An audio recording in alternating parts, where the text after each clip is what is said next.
Hello everyone, আসসালামু আলাইকুম। আপনারা কেমন আছেন সবাই? আমরা সবাই ভালো আছি। আপনারা কেমন আছেন সেটা কমেন্টে জানাবেন। আপনারা দেশ এবং দেশের বাইরে দূর দূরান্ত থেকে যারা আমার ভিডিও দেখছেন তারা সবাই একটা লাইক দিয়ে আমার ভিডিওটি দেখা শুরু করবেন। আপনাদের সবাইকে জানাই শুভ নববর্ষের শুভেচ্ছা।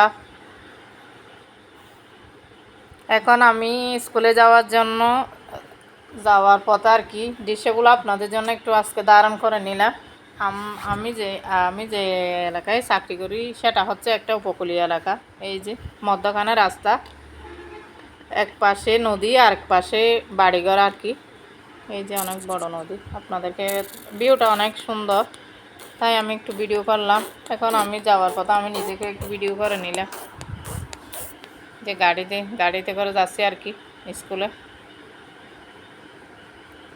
এই যে আপনারা যারা কখনো লবণের মাঠ দেখেন নাই আর কি, তাদেরকে আমি একটু লবণের মাঠগুলো দেখিয়ে দিলাম। এই যে একটা গাড়ি যাচ্ছে।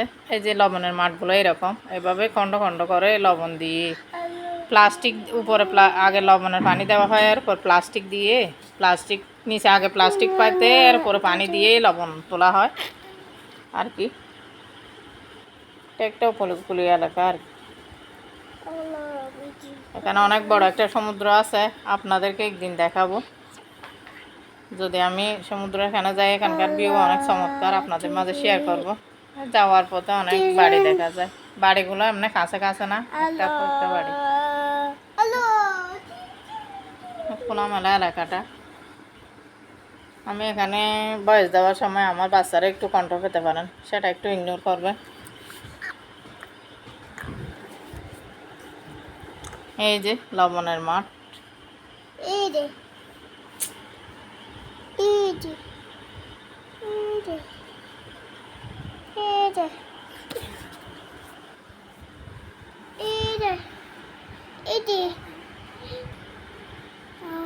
যাওয়ার পথে আর কি একটু একটু। এই যে ধান ক্ষেত দেখেন কি সুন্দর, এখানে ধানও চাষ হয়।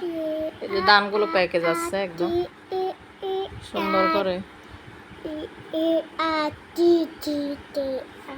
কিছু পাকা কিছু আধা পাকা এরকম।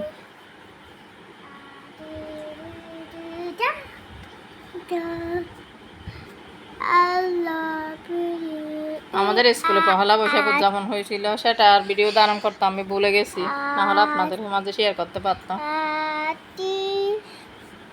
আপনারা কমেন্টে জানাবেন আমাদের স্কুলে যাওয়ার ভিউটা কীরকম। এই যে দেখুন কি চমৎকার ভিউ। এখন আমি একদম আমাদের স্কুলের পাশের এই বাড়িগুলা, আর আমি যে এলাকায় চাকরি করি এখানে যে এই যে বাউন্ডারি দেওয়া ঘরগুলো দেখছেন, এটা হচ্ছে পুরাতন, এরা জমিদার এগুলো এদের জায়গা আর কি। এখানে ফার্ম দেখা যাচ্ছে। এই যে এটা হতো আমাদের স্কুল। এই যে আমাদের স্কুলটা কত বড় দেখেন, ভবনগুলো। আমাদের স্কুলের পরিবেশটা কেমন লাগলো আপনারা কমেন্টে জানাবেন। এখানে অ্যাসেম্বলি হচ্ছিল আর কি, বাচ্চারা অ্যাসেম্বলির মধ্যে বাচ্চারা দাঁড়াইছে।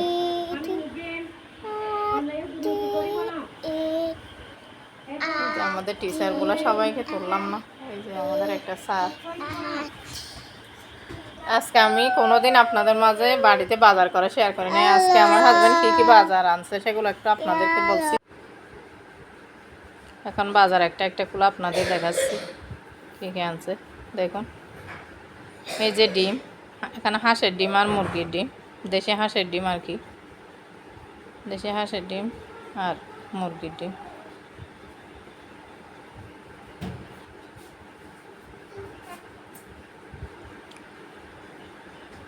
যে এখানে বেগুন, একদম ফ্রেশ বেগুন।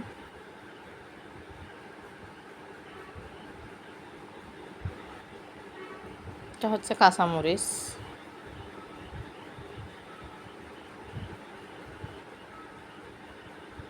এটা হচ্ছে ধনে পাতা, একদম কি সুন্দর দেখে ফ্রেশ।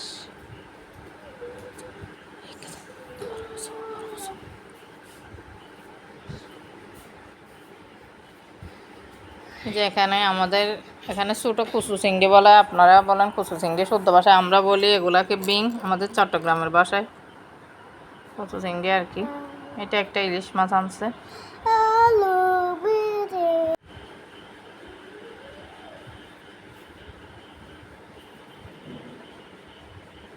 এই যে কতগুলো ডাটা নিয়ে আসছি।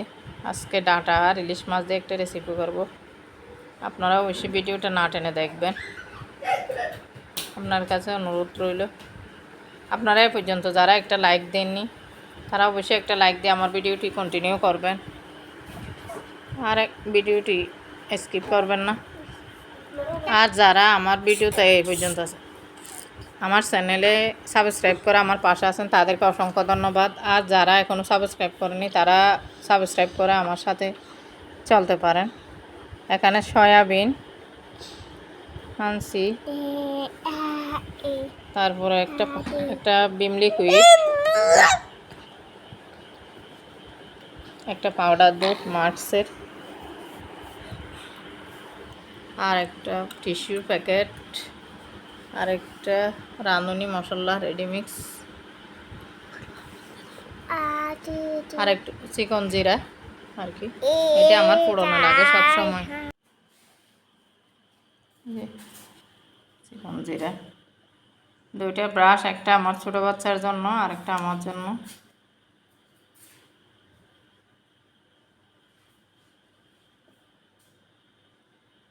এই যে এখন আমি আপনাদের সামনে অফ ক্যামেরায় আমি ইলিশ মাছটা কেটে নিয়েছি। এখন ইলিশ মাছ দিয়ে ডাটার একটা ঝোল রান্না করব। কীভাবে করছি সেটা আপনাদেরকে বলছি। এখন আমি এখানে সরিষার তেল দিয়ে দিয়েছি। আপনারা যারা আমার পুরনো ভিউয়ার্স তারা তো অবশ্যই জানেন আমরা সরিষার তেল দিয়েই সব রান্না করি। আর আমি তেল একটু কম দিলাম, এখানে 2 চামচ সে একটু বেশি দিছি আর কি। আমি একটু তেল কম খেতে চেষ্টা করি।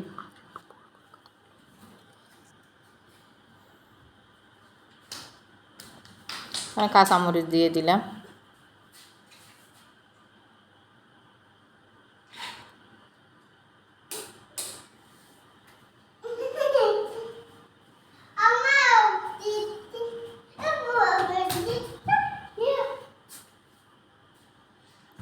এটা একটু কষতে থাকুক। একটু ধনে বাটা দিলাম, হলুদ দিলাম আর কি একটু কালারের জন্য।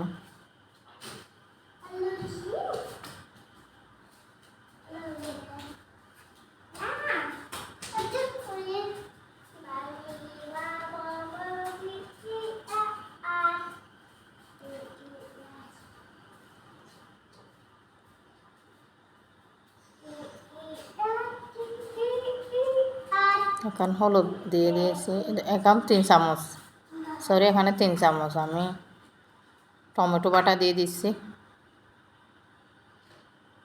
টমেটো বাটা দিলে তরকারিটা একটু ঘন হয়ে যায়, অনেক ভালো লাগে খেতে।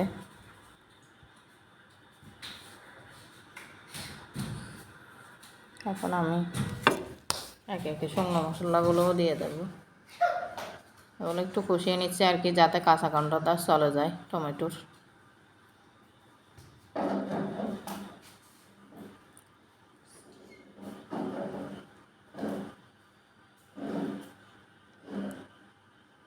আপনারা এতক্ষণ যারা ধৈর্য ধরে আমার ভিডিও দেখছিলেন তাদের সবাইকে অনেক অনেক ধন্যবাদ জানাচ্ছি আমার পাশে থাকার জন্য। আপনারা আমার পাশে থাকবেন যাতে আমি আর নতুন নতুন রেসিপি আর নতুন নতুন প্রাকৃতিক দৃশ্য আপনাদের মাঝে উপস্থাপন করতে পারি।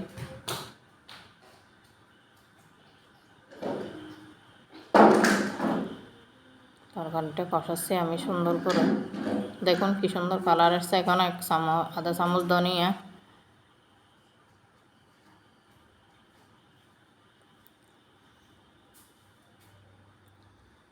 এক চামচ মরিচ,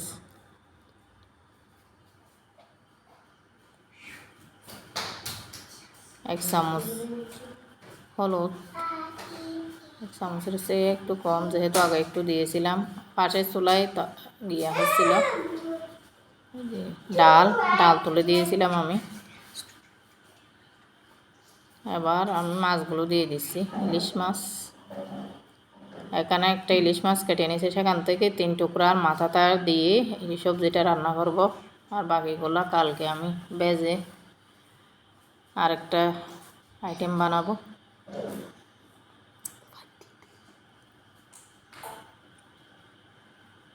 এখন আমি ডাটার অল্প একটা আলু দিয়ে দিচ্ছি। আমার মেয়েটা আছে, তবু আলু খেতে বেশি পছন্দ করে, আর ডাটাগুলো শুধু আমিই খাবো। বাচ্চারা খায় না। আমার হাজব্যান্ডও বাড়িতে নাই, আমার শ্বশুর বাড়িতে গেছে। আবার এগুলো আমি একটু পানি দিয়ে কষিয়ে নেব। একটু করে পানি দিয়ে কষিয়ে নেওয়া হয়ে গেছে। মাছগুলো আমি আস্তে আস্তে নেড়ে দিচ্ছি আর কি, যাতে ভেঙে না যায়। এই খাবারটা খেতে অনেক বেশি মজা হয়েছিল।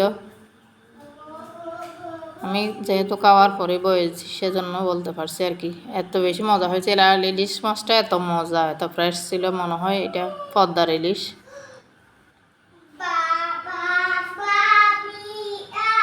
আমারও একটা ছোটো বাচ্চা আছে, ওর কণ্ঠ একটু শব্দ শুনতে পারেন আপনারা, সেটা একটু ইগনোর করবেন।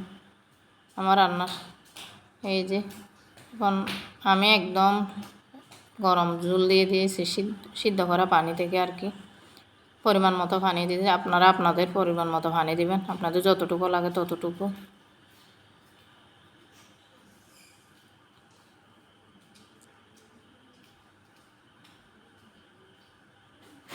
এতক্ষণ ধৈর্য ধরে আমার ভিডিও দেখার জন্য আপনাদের সবাইকে ধন্যবাদ। আসসালামু আলাইকুম ওয়া রাহমাতুল্লাহ।